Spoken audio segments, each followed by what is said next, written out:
тоқтаңыз, сіз жап-жас болып кіресіз депті. Кірмейсің деген сөздің өзі олардың көзінен жас ағызды. Біз солай жәннатқа талпынып жатырмыз ба? Біз солай дозақтан қашып жатырмыз ба? Ғалымдар айтады, адамдар ең болмаса дозақтан дейді, кедейліктен қорыққандай қашсайды дейді. Қандай құлшылық жасар еді дейді. Адамдар ең болмаса жәннатқа дүниеге қызыққандай қызықсайды дейді. Намаздар қандай көркем болып кетер еді дейді. Сонда жәннат пен дозаққа деген иман дүниенің тұрмайтын тиынынан татымады ма? Аллах Тағала сол қиямет күні қайтып тірілтеді. Ол күні біреу жәннатқа, біреу дозаққа кетеді. Аллах Тағала бізге жәннатқа баруды нәсіп етсін. Өйткені ғалымдар айтады, мына дүниені дарул амал дейді, амалдың дүниесі дейді. Болды, басқа жерде амал істей алмайсың. Бұяқта істедің бе, істеп қалдың, істемедің бе, істемедің, болды. Ал қабірдегі барзақ әлемін дарул интизар, күтудің әлемі дейді. Күтіп жатады. Өлгендердің бәрі күтіп жатыр қияметтің күні. Өлген кезде бізге ақыр заман бастала береді әрқайсымызға. Ал ақыреттегі дарул қарар, тұрақтайтын жер дейді. Болды. Соңғы аялдама. Не жәннат, не дозақ. Аллах Тағала о жақтағы азаптардан біздер сақтасын. Аллах Тағала бұл аятта 8-ші аятында ол Аллах Тағала сендерді қияметтің күні қайта тірілтуге толық құдірет жетеді деді. Келесі 9-ші аятта айтты. Осы 9-ші аятқа келген кезде талай мұсылмандардың көзіне жас келген. Талай мұсылмандар намазда тұрып талып құлаған. Ол 9-ші аятқа келген кезде көп адамдар Құдайдан кешірім сұрап кеткен. Ол 9-ші аятқа келген кезде біреудің айыбын іздеуге оларға уақыт табылмай қалған. 9-ші аятта Аллах айтты: "Яума тубилас сараир". Ол күні сенің жүрегіңдегі бүкіл нәрсе паш болады деді. Ісіміз былай тұрсын. Ісіміз былай тұрсын. Ал жүректе не нәрсе бар екен? Қандай ойлар бар екен? Үйімізге қонақ келе жатыр. Қонақтың көз түсетін жерін бәрін тазаладық. Аллах Тағала біздің жүрегімізге күніге қонақ қой. Аллах көріп тұр ғой. Сәлафтан өткен бір ғалым айтқан екен: "Вақафту ала баби қалби 40 сана хатта ла юдхила ахадан илля Аллах". Жүрегімде 40 жыл қарауыл болдым. Ол жүрегіме Құдайдан бөлек нәрсе кіріп кетпесін деп дейді. Кім отыр біздің жүрегіміздің төрінде? Шайтан ба? Дүние ма? Байлық па? Билік па? Жоқ әлде Құдайға деген махаббат па? Аллах Тағала ертең сол жүректегі нәрсені әшкере етеді екен. Бүкіл нәрсе белгілі болады. Ғалымдар айтады, егер күнәнің иісі болса еді дейді, иісі жоқ қой дейді.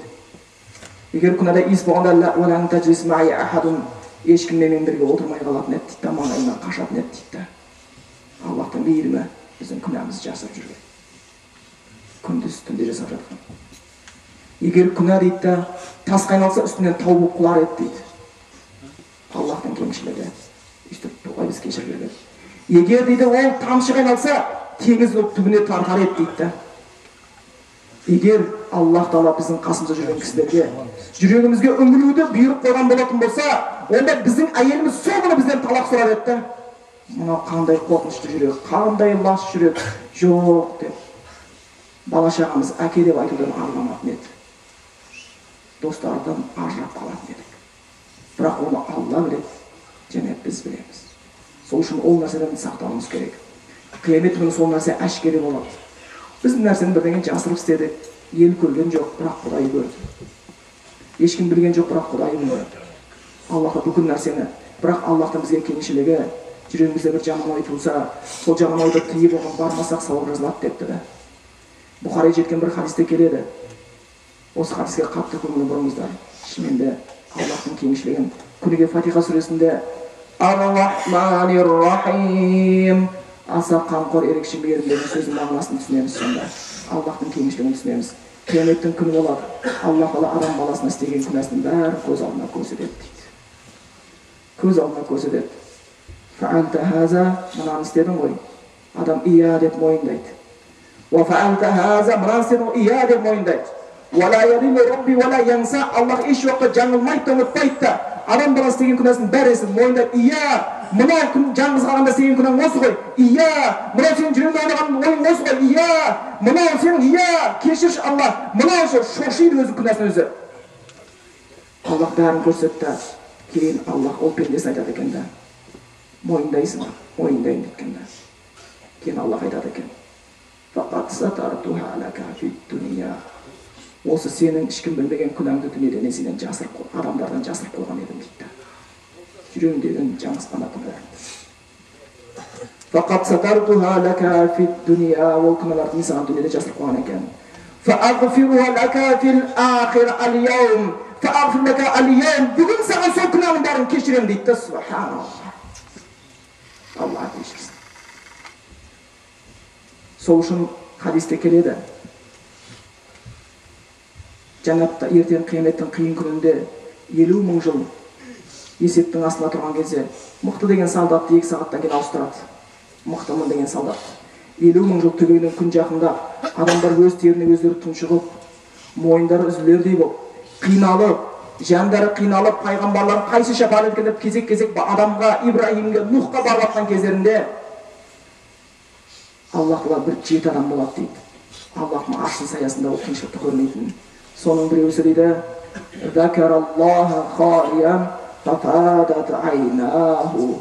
Жалғыз қалып Құдайды ойлағанда, 2 көзі жасқа толған адам дейді. Бар ма екен бізде сол бір құлшылық? Бар ма екен? Бұрынғыларда осындай нәрсе болған екен. Кей кезде өз-өзімен қалады екен. Ешкім көрмейтін, ешкім білмейтін, ешкімде сөйтіп бары, Раббысы бар, өзі бар. Құдайдан кешірім сұрайды екен.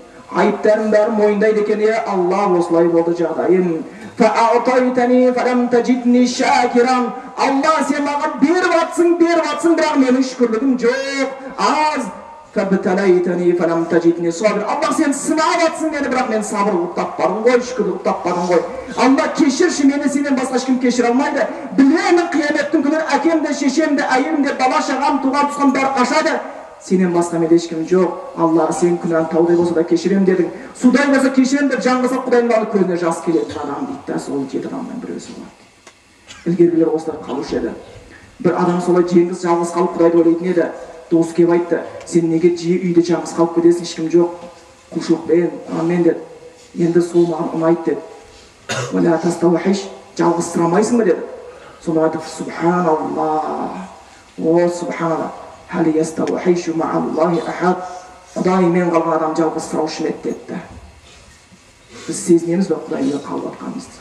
Құдай бәрін көріп тұрған, бәрін біліп тұрған. Мына сол күні осы бүкіл сырлар ашылады дейді. Аллах Тағала кешіріміне бөлесін. Аллах Тағала ол кездегі сол жаман ойларымыздан сақтасын. Аллахтың мейіріміне қатты үміт етеміз. Пайғамбарымыз хадисінде келеді, Аллах Тағала бүкіл үмбетін кешіреді. Тек қана жария күнәсін жария істеушілерге. Олар кім дегенде түнде бір күнә жасайды, ешкім көрген жоқ. Күндіз оны өз аузынан өзі айтып береді дейді. Күнәмен мақтану күнәні жасағаннан да жаман. Күнәнің менсінбеушілік, күнәнің осал сайын еселеп жібереді екен зардабын. Аллах Тағала бірінші аятта осы ант ішпегеннен кейін, осы бірінші анттан кейін бізге осы нәрсе еске салып келді, айтты: «Фамалаху мин қуввати уәла насир». Ол күні ол адамның өзін өзі құтқаратын күші болмайды. Уәла насир, сырттан келіп ешкім құтқара алмайды дейді. Ол күні біз жеке қаламыз Аллах Тағаладан. Яума ла янфау малу уәла банун. Ол күні мал да, бала шаға да көмектеспейді. Илля ман аталлаха биқалбин салим. Кім Құдайдың алдына таза жүрекпен барса, сол ғана көмектеседі дейді. Өзіміз құтқара алатын шамамыз жоқ. Сырттан келіп бізді құтқаратын ешкім жоқ. Бәрі бізден қашуда. Қалдық Құдайдың алдында. Бүгін қорқайық Құдайдан, ертең қорықпау үшін. Бүгін жылайық, ертең жыламау үшін. Бүгін намазға тұрайық, ертең 50 мың жыл тұрып қалмау үшін қияметтің күнінде. Ол күн ешқандай көмекші болмайды дейді. Аллах Тағала бірінші антта аспан мен жарқыраған жұлдызбен ант етіп келді, бізге бірнеше нәрсені есімізде сақтауға бұйырды. Ол біздің қасымызда сөйлеген сөзімізді, істеген ісімізді бақылап жүрген періштелер бар екенін, кираман катибин я'ламуна ма таф'алун, сондай құрметті бір жазушылар бар, сендер істеп жатқандарың бәрін біледі деп келді. Одан кейін айтты, біздің неден жаратылғанымызды, бізді осындай көркем келбетке келтірген Аллахқа шүкірлігімізді келтіріп, және тәкаппарлықтан сақ болуымызды бұйырды. Және Аллах Тағала қияметтің күні қайттан тірілетімізде есеп бар екенін, ол күні сондай алдымызда көптеген нәрсе күтіп тұрғанын, барзақ күнінде